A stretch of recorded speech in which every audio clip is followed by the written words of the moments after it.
Why you look like royalty? I'm very cozy. I'm jealous. We should probably roll some dice. Now, how are you gonna roll with a blanket wrapped up like that? Don't worry about my plights. Figure out your own. I'm gonna be rolling pike today. Pike! Trickfoot! Pike. I am going to be rolling a new dice for myself and also for our channel. There's food on these. Hold, please. I am going to be rolling a new set of dice today, both for the channel and for me. These literally just came out. These are the residuum dice. Those are pretty. They're super gorgeous. The box they came in was beautiful too, but they're this really wonderful green shade all around. I don't know if you guys can see it, but they're like kind of striated. So nice, pretty gold numbers. I'm very excited. And we'll see how they roll. Probably not good. 3, 2, 1. I got a 14. Rolled a 5. Oh, you know what? You should use those for our next session. I just rolled a 19. Never mind. I just rolled a natural 20. Are you fucking kidding me? All right. This is season 2, episode 6 of Vox Machina. It's called Into Rimecleft. We're rated MA. I'm Allie. That's Meg. Fucking 19 and a 20 when it doesn't matter. I've had enough. I've had it. Anyway, hi guys. Seriously though, we are rated MA. We're Meg and Allie. We've seen this show 1,000 times. We love it. If you guys are new to our channel, Meg and I tend to take notes during our episodes, and then we will converge at the end to discuss things that we just want to talk about or things that we notice, things that might tie into the greater campaign as a whole. By the time that you guys are seeing us, hopefully if you guys have seen our channel, you might have seen some of our posts about both our Patreon and about the upcoming live stream. By the time that you guys are watching this, Meg and I will be about a month away from our in-person get-together that we are going to have, and we are hoping to do a live stream during that get-together. So if you have any questions for us, please head over to our community page and leave them there. Leave them in the comments of this video. Just make sure you let us know that this is for that Q&A, because if you guys are just like, how'd you meet? Meg and I might be stupid enough to just answer it instead of saving it for the Q&A. We would be stupid enough. We would be. I say we will be stupid enough to just do that. So I would much rather do it on camera for the Q&A as opposed to that, because that's the whole point of it. But please let us know if you guys are interested in seeing that live stream. If you guys are planning on attending, if you have any questions for us, please head over there and check that out. I would take advantage because we only get to do this twice a year. See each other in person. Ready? Yeah. Cool. Oh, you saw the intestine. I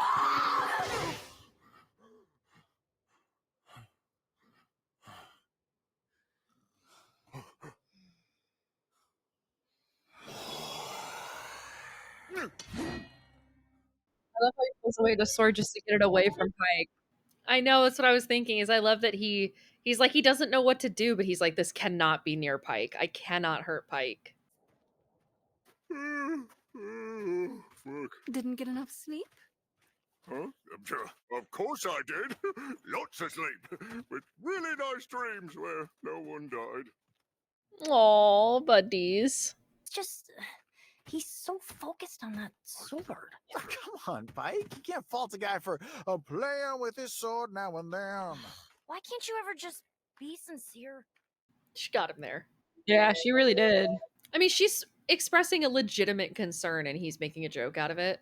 You have her vestige now. Maybe you could ask her for help. Ask the matron of ravens. Somehow I doubt she'd listen. You could try. She's right. Hard to believe we're gonna find a sphinx in this forsaken place. I'm as cold as a corpse, and I'd rather not repeat that experience. Oh, no, Percy, I didn't mean... No, please take it. I'm fine. Oh, I love his blush. So cute. Did you see Keyleth in the background? She was like, No. Melted his face off. I like cold. Makes my nipples tingly. So, how you feeling, buddy? Because, you know, lately... Travis. Real... oh, Travis makes my nipples all tingly. Hey, Grog, what are you... Don't you worry, Scanlon. Uncle Grog is gonna keep you warm. I forgot you put him in a baby carrier. Ancient runes? What do they mean? I believe I can read some of it. Of course you can. Poor Percy. Guys, death gorgons sound cool as fuck. Let's do that one. What? No. Wound the Sphinx. That dude is as old as time and he's never felt pain? Never stubbed his toe, poked his eye, never had an ingrown hair on his peen? His peen. Wound you. A shame. The Gorgons have been itching for a battle. Very well then.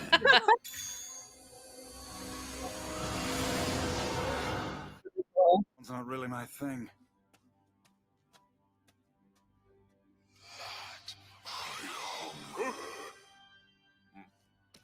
All right, first. No, not now, Creepy. Cravey. Or I will feed myself. Oh yeah. What do you know about that? A heavy burden being the matron's champion. Fortunately for you, you live long enough to feel its weight. Oh, hate that. Okay.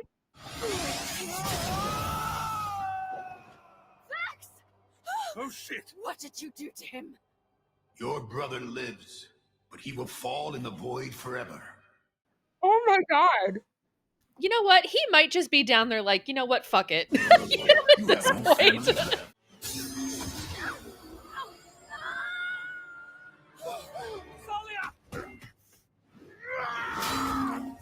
Quite formidable. But you clearly know not where your strength comes from. Ah, where does your strength come from? And you, all jokes and no heart. I wonder how you convinced Osisa to put her faith in your lot. Oh, Caesar. Before you vanquish me, oh mighty Sphinx. This pose is crazy.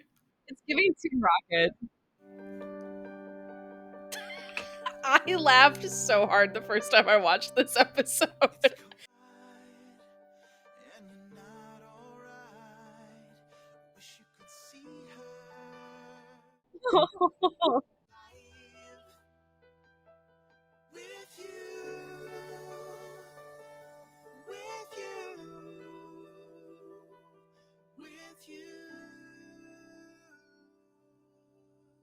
Sam Riegel really does have a great voice. He does. I love his voice. It's so smooth and just I really wish there were videos of him when he was on Broadway. You have done what no other has before. Because of you, I feel pain. For you have wounded my heart. His big eyes like, I have? Never thought a mortal could possess the wisdom to understand. which is You must funny feel because love his in wisdom your modifier is not good. I know. We're alive?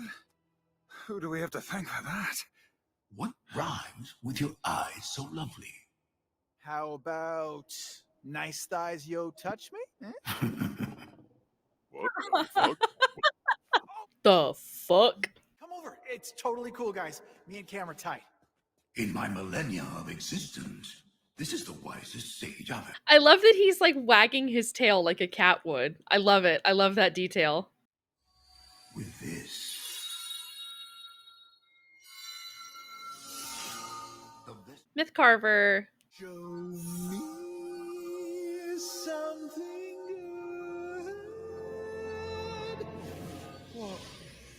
Guys, I'm somewhere else. There's a weird sky, pink mountains. Stay wild. Vex, it's some badass looking bow. Isn't the Fey realm on another plane of existence? That's inconvenient.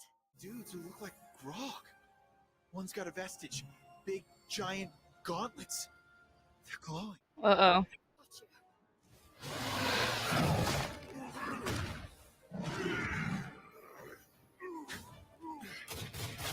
Ugh, Vax in that armor is so hot. That's my boy. Who's so hot?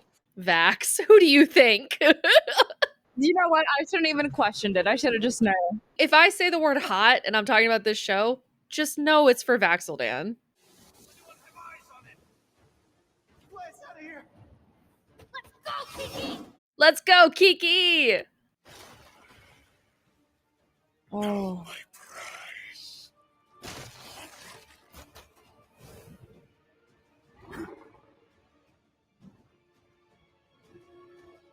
I love that he just took Scanlan too. Cammy! No! Thank you for showing me Osisa once more.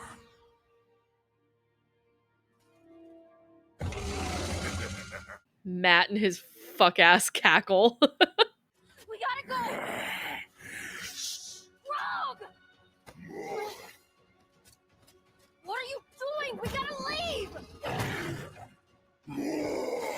My God.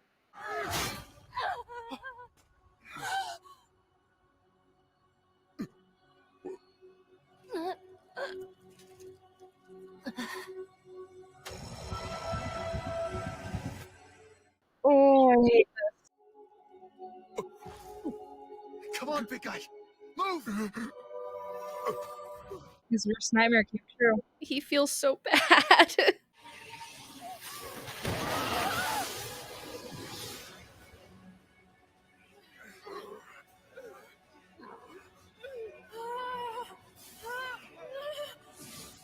Come on, Kiki.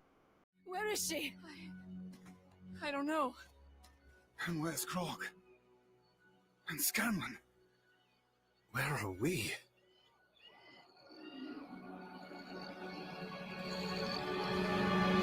God, that episode goes by so fast. This was mostly gas. Some breaks. There was a little bit of break at the beginning, but once they Yeah. got into the Rimecleft, it was like gas, gas, gas, hit the floor, like into the trees, crashed the car. Like season 2, episode 1. Yeah. Yeah. Yeah, Allie, that was Legend of Vox Machina, season 2, episode 6, Into the Rimecleft. What did you think? I like this episode a lot. I love Pike and Grog, so getting to see the beginning of the breakdown of their two characters here is really interesting. For as much as Scanlan does in this episode, there is a lot of Grog stuff in this episode too, which is really cool. I would argue this is like the first real episode you get where you're seeing him alone, you're seeing things that he's thinking of, things that he's dealing with, like his fears. So that's always cool because I think he's the last one that we haven't learned about because we've seen maybe apart from Scanlan. Scanlan, not yet, but everyone else, yeah.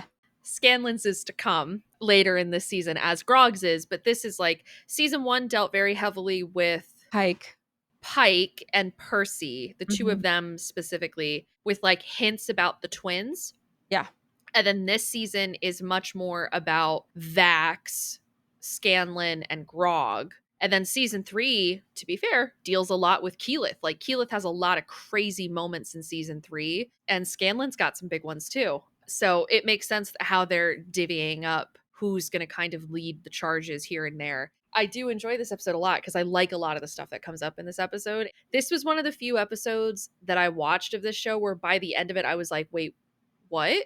Because I wasn't familiar with the campaign. I was like, oh, he just like fully stabbed Pike. Huh? Like, what are they gonna do? This was one that really like when Umbrasyl showed up, I was like, oh shit. And then when the Sphinx died, I was like, oh fuck.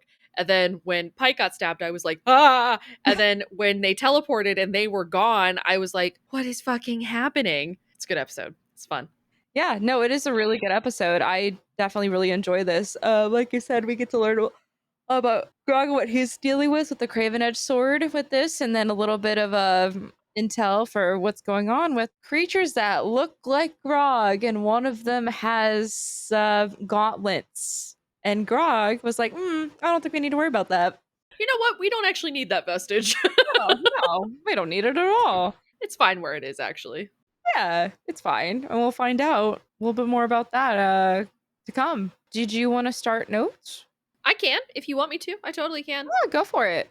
Sure. So we began this episode with Grog dreaming of violence, of him having this seemingly positive dream at first of him being kind of like a gladiator, a battle master, if you will, of him just cutting through the masses with Craven Edge. And then all of a sudden that little seed of doubt, that bead of fear crept in. and suddenly it was Pike on the end of the blade, and you realize that it's turned into a nightmare, and he killed Vax and Vex and Percy and Kiki and Scanlan and all of them, and he killed all of his friends, and he wakes with this like deep-seated fear. And Meg and I both commented on it, and how he kind of has this moment where he hears the blade talking to him and he immediately pulls it away from Pike, in that if he's to hurt anyone, it better not be her. Like, she's the last on his list, and of course she's the first that he hurts, which is really sad, but you know, that's what you get for fucking around with a cursed sword. Yeah. And I think this is also, too, for as unintelligent as Grog is, and that's not us being mean, he has an intelligence of 6 out of 20, so he's not very smart. He knows what he's doing. He knows what he's doing. I think this is the episode where he truly understands how dangerous this sword is, and it makes him feel strong, and that's partly why he clings to it and why he uses it. But at the same time, that's what Earthbreaker Groon said to him, and that's what Cammy says to him here is, where does your strength come from? It doesn't come from this blade. That's the lesson that they're trying to teach him, of course. He hasn't quite put all that together, but what he has put together is, I'm not strong enough to protect my friends, so I need to get stronger. This makes me feel strong, so I'll keep using it, even though that is what's making him worse. We learned that Kamal Giori, who is the Sphinx, I think, that his cave was built pre-Divergence, pre-Calamity, his temple, which we talked about the Divergence in another episode, one of our previous episodes. I think it's when Vax gets the Deathwalker's Ward. He sees the Calamity. Yes. Yeah, I was gonna say it's episode 4.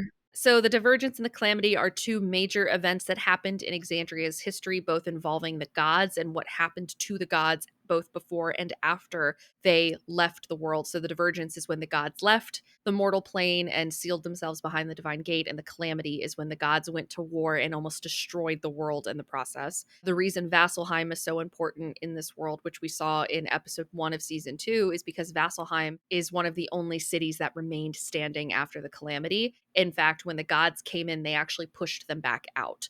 So the Calamity destroyed a lot of civilization, and it's taken them, I think this is like 800 or 900 years. It might even be close to 1,000 years after, because the world in Exandria, the year is like 830 something, but it's PD for post-divergence. That's what the PD stands for in this world. And the divergence happened after the Calamity, which is when the gods were like, hey, we kind of suck. We should go. And then they left. We got the reiteration of where does your strength come from, which I just brought up. We heard that in episode 1 from Earthbreaker Groon. We had Scanlan singing this amazing love song. And I remember watching a behind the scenes with Sam Riegel where he was talking about, like, you know, we had this question of like, how do you wound a creature that you can't touch? And, you know, you have emotions, and obviously he has this lost love that he hasn't seen in so long and all this other stuff. And then Sam was like, but we couldn't get the license to any of the great love songs, so we kind of just had to write our own, which is infinitely more challenging. And he was like, our solution for not being able to get the greatest love song was to write the greatest love song. He kind of laughed about that.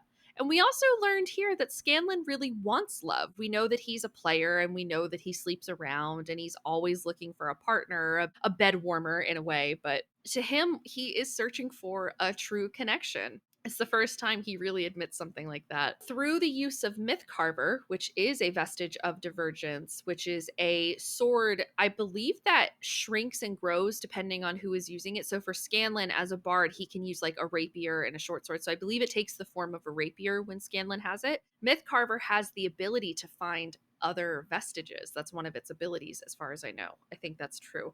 And we see 2 more, which is crazy because when you think about the vestiges, I was thinking about this in terms of like the whole show of like, how long does it take them to get vestiges? They learn about 4 of them in like 2 episodes. Because you learn about the Deathwalker's Ward in episode 3 or whatever, and then they get it in episode 4. And then by the time you get to this episode, which is episode 6, you've learned about 3 more. Mythcarver, Fenthris, which is the bow, and then the Titanstone Knuckles, which of course are the gauntlets that we saw. So one of them's in the Feywild, which is where we see Percy, Vex, Vax, and Kiki all land here at the end as they teleport. And then the Titanstone Knuckles we know are in Westrin, near Grog's people, near the herd. Umbrasyl appeared and stole Mythcarver, said he was sent by the woman, who we know is Anna Ripley. Anna Ripley, who we also noted in another episode had been scrying on Vox Machina. She specifically scryed on Vex and Vax and saw Vax in the Deathwalker's ward.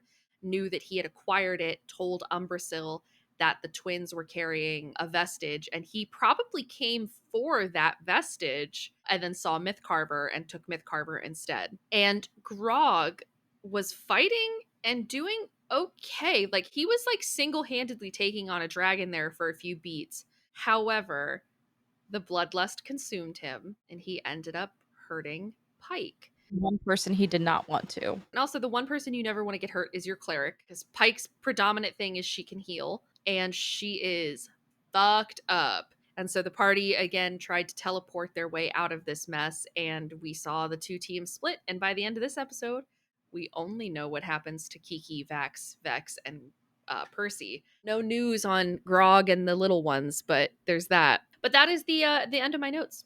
Yeah, I mean, you pretty much covered everything I have, but I'll just go over and just fill whatever I had. Yeah, Grog had the nightmare about the Craven Edge sword. Scanlan's comment being like, he's real dumb. It's hard to tell about Grog because Grog's intelligence, as we said, is a 6 out of 20. The temple was built for the divergence. Oh yeah, Vax was like, I just know, but that was a correlation due to the matron. The armor gives him certain advantages like that. It does, like the history and everything, which is really cool. I really like that. Grog's nickname for the sword is Cravey. Cravey, yep. And Cravey said, feed me or I'll feed myself, which is very terrifying, very ominous. Didn't like that. And then again, like, where does your strength come from? And Grog was like, what did you just say? And then he's just flung off to constantly fall for eternity. Aren't we all? Yeah. I wrote down Scanlan does major emotional damage with this song to Cam, and how he said, stop looking for love and let it find you, which honestly, people say in everyday life all the time too. They're like, just stop looking and that's when you'll find it. That's bullshit, by the way. That's a bullshit statement. Allie has a lot of beef with that statement. That's something that people say when their friend is ugly and they don't want to tell them that their friend is ugly. Do you think he was telling Scanlan that he was ugly?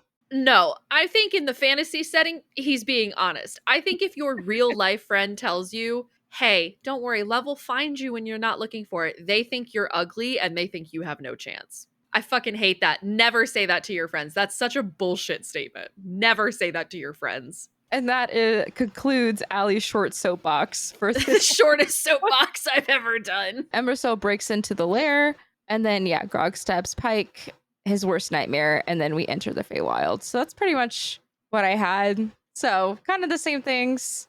Feywild arc is so crazy. I am so ready for this arc. Oh my god. Yeah, that's the end. I mean, do you want to go ahead and continue on to the Feywild? Yes, into the Feywild we go. Thank you guys so much for hanging out with us. Meg and I will catch you guys out in the next one. Please, if you haven't already, check out our Patreon, where we are putting the new series that we're starting called The Cutting Room Floor, which is where Meg and I are sharing bits that got cut out of our final edit because they just didn't fit in the episode, or because we were running short for time, or because it just had nothing to do with what we were talking about. It's all of our little side conversations and side tangents that are funny enough to share with you guys. We're starting to compile some of those, and we're planning to throw those up on Patreon. They will be available only for our tier 3 and tier 4 though, which has access to our behind the scenes stuff. That's the TVMA tier and the explicit tier. So if you do want to see those, they are unfortunately behind a paywall, but if you're willing to see them or wanting to see them, totally fine by us. Also, head to our community page to let us know if you have any questions for us regarding the live stream that Meg and I are going to be doing for you guys now in about a month or so. From about the time you guys should be watching this, it'll be in October of 2025, about the second week of October, second to third week of October. The 11th and 12th weekend. The 11th and 12th is when we're shooting for right now. We'll have more details as we get closer, as we're able to start narrowing down some plans and stuff. But for right now, we'll leave it there, and we'll see you guys in the next one. Bye. Bye.